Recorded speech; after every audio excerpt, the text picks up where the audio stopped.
Friends, in this video tutorial we will discuss about exception handling.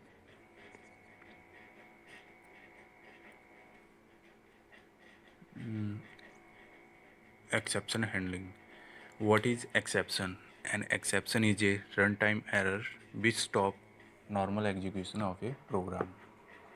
Any abnormal condition that stop the normal flow of your program instruction at the runtime is an exception.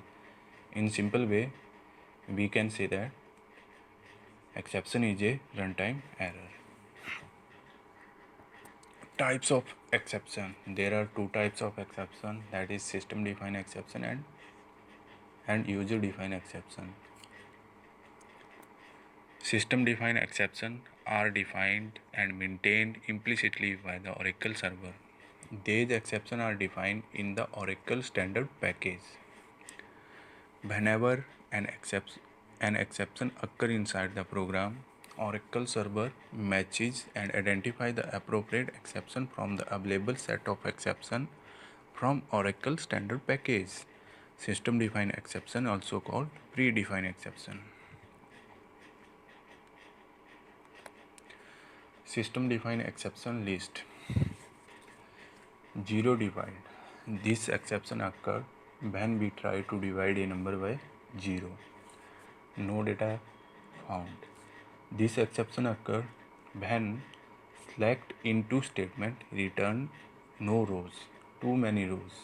This exception occurred when select into statement return more than one rows. Do well on index. This exception occurred when we try to store a duplicate value in a primary key column of table. Value error. This exception occurred due to data type mismatch or data size exceed. Invalid number. This exception occurs when we perform any invalid arithmetic operation in our statements.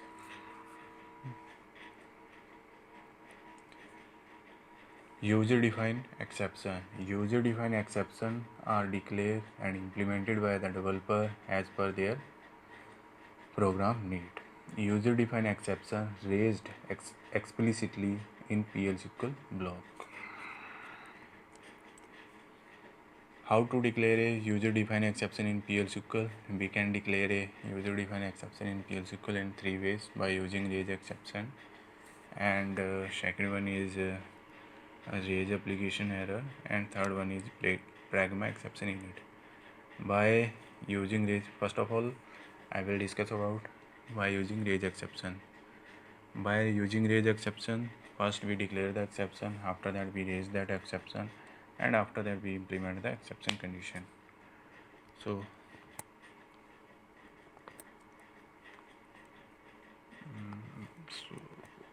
user defined exception syntax.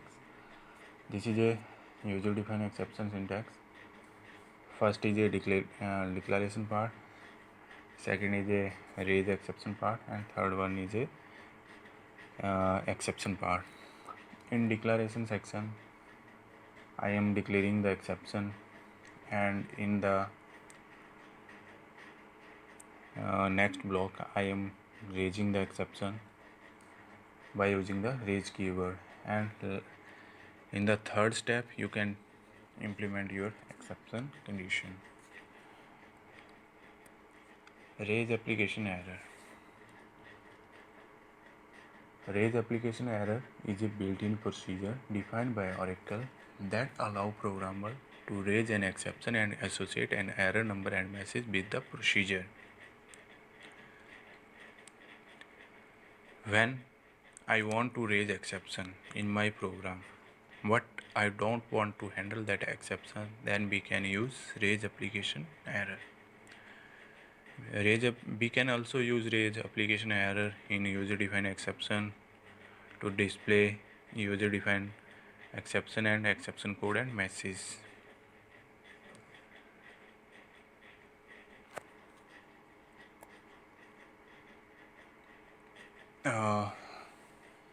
Pragma exception in it. Pragma exception unit is also a user-defined exception. We can also raise our exception by using the Pragma exception unit. So let's talk about that. Now, what is Pragma exception unit? By using Pragma exception unit function, we can map a non-predefined error number with the variable of exception data type. Syntax of Pragma exception unit. This also accept a two parameter, that is exception name and error code. I have also explained it below. Exception name, that you can declare in declaration part, and error code is a mandatory parameter which accept error code between range 20,000 to 20,099. This error code is predefined in Oracle standard package. Pragma exception unit example. This is a very simple, like a user defined exception syntax. In the declaration part, we declaring the exception. After that, we are using the pragma keyword to define the pragma exception unit. It accepts two parameter, that is user defined exception name and error code. And the second step is raising the exception by using the raise keyword, and third step to implement the user defined statement in third step. So this is all about exception handling. Thanks for watching this video. Please subscribe our YouTube channel. Thank you so much.